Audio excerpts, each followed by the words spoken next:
In just 2 weeks, the pilgrimage will reach its grand finale at a closing mass in Philadelphia in celebration of its theme, One Nation Under God, recognizing the role of Catholicism in our country's 250-year history. From its start on Memorial Day weekend in St. Augustine, Florida, to its conclusion on July 4th weekend in Philadelphia, the route will pass through most of the 13 original colonies. Reporter Mark Irons was with the pilgrims at one of the more unusual stops, the Boardwalk of Ocean City, Maryland, known more for its nightlife than the serenity of a pilgrimage prayer. A popular place to congregate and let loose after the sun goes down, waves of young people crash onto the Ocean City Boardwalk in Maryland. A lot of excitement on the boardwalk tonight. We encountered the nightlife as it kicked into high gear. Everybody's having a good time. Everybody is having a good time. Almost 11 p.m. on this particular summer evening, the Mid-Atlantic beach hotspot was packed, with neon-lit entertainment and a party crowd processing up and down. Sunrise and something different was just hours away. Tomorrow morning at 6 a.m., there's going to be a procession coming down the boardwalk. A Eucharistic procession. Have you heard of that before? Nah. No, that's a big word.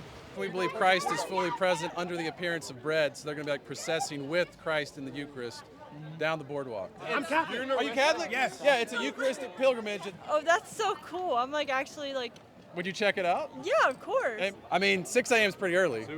That is pretty I'll early. probably still be up, honestly. Really?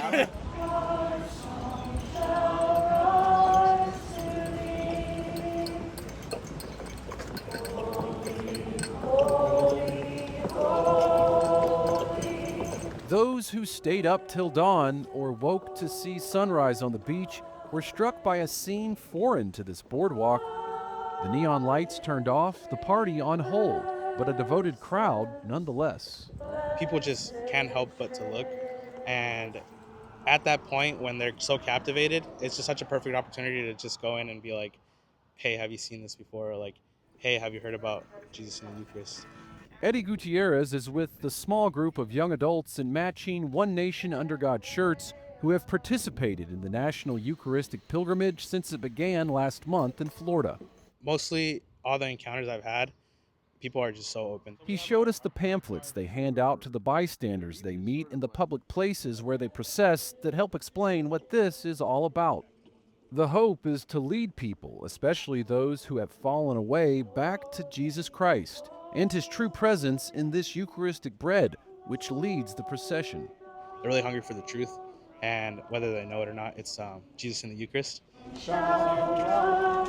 Working these early morning hours, opening and restocking the public restrooms along the boardwalk, city employee Patrick Milner was moved by the passing procession. I'm a Catholic, always been, Are you still practicing your faith? as best I can.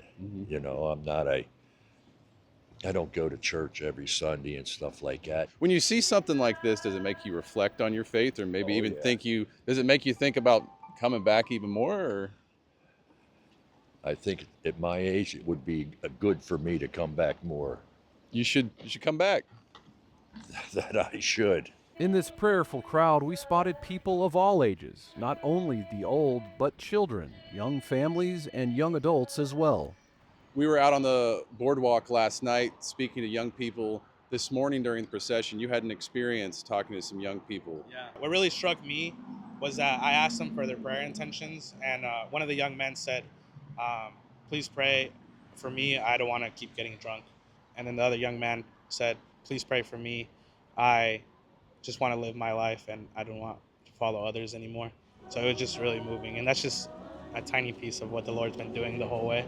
Along the East Coast, this pilgrimage has visited sacred sites, stopped at parishes for Mass, joined local communities for food and fellowship, and of course, processed in public. Eddie and his fellow perpetual pilgrims have been joined by faithful Catholics at all the different stops they've made, including here in Delaware. When they aren't walking together in procession with the Eucharist, that small group of young adults travel together inside this van. They've traveled hundreds of miles together. They're on their way now, but this vehicle really serves as a mobile chapel where they can remain present with Christ inside. We caught up with the van at a pilgrimage stop a day before the boardwalk procession at St. Michael the Archangel Catholic Church in Georgetown, Delaware.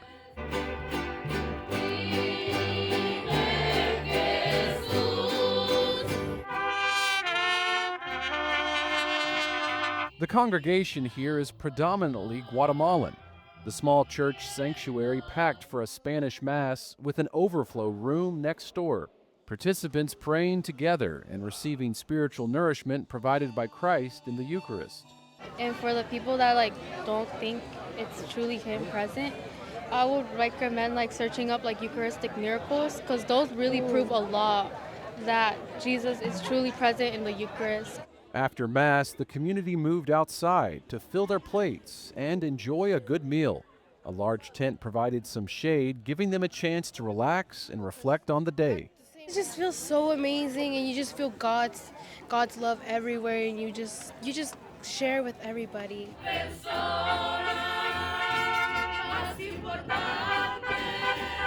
In the sweltering heat, many parishioners were proud to walk and be a witness to their faith in the neighborhoods surrounding the parish as they processed with the Eucharist earlier that afternoon. If someone doesn't know Christ in the Eucharist, where is a good place for them to start? Just come to the church. Nobody's gonna judge you. Nobody's gonna say anything to you. Everyone's welcome? Everyone's welcome.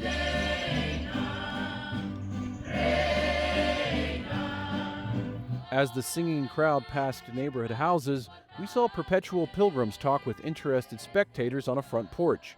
On the other side of the street, these two friends happened to randomly encounter the procession. One told us she was on her way to a meeting focused on sobriety. You just stumbled upon this Eucharistic procession. Yes, sir. What do you make of all this? We were floored. That's why we stopped, took video, pictures. It's beautiful. It's really cool. Gives you hope or faith or something. There's something in there. You can feel something? All these people following is amazing to me. Is faith or prayer important to you in your own life? What do you make of it? To be honest with you, as a child, I wasn't raised that way. As I've been doing my sober journey, it has become a part of my life.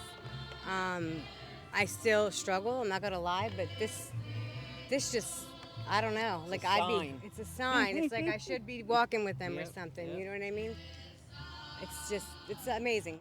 This National Eucharistic Pilgrimage, with its One Nation Under God theme, is marching as we approach the 250th anniversary of America's founding.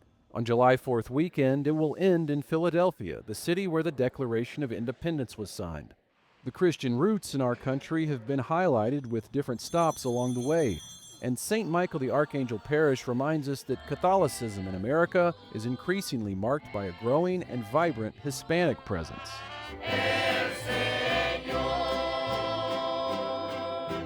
On the final day before we left the pilgrimage, we saw it cross the Delaware River, just as George Washington did 250 years ago during the Revolutionary War. This time, the boat carried a different kind of soldier, those concerned with carrying the faith forward. The perpetual pilgrims gathered on board with Bishop William Koenig of Wilmington. In a monstrance, the Eucharist remained exposed, blessing the waterways and lands over which Christ continues on. For many all across the country, a spiritual journey continues, some taking that first step toward faith. God is great. That's all I can say. God is great.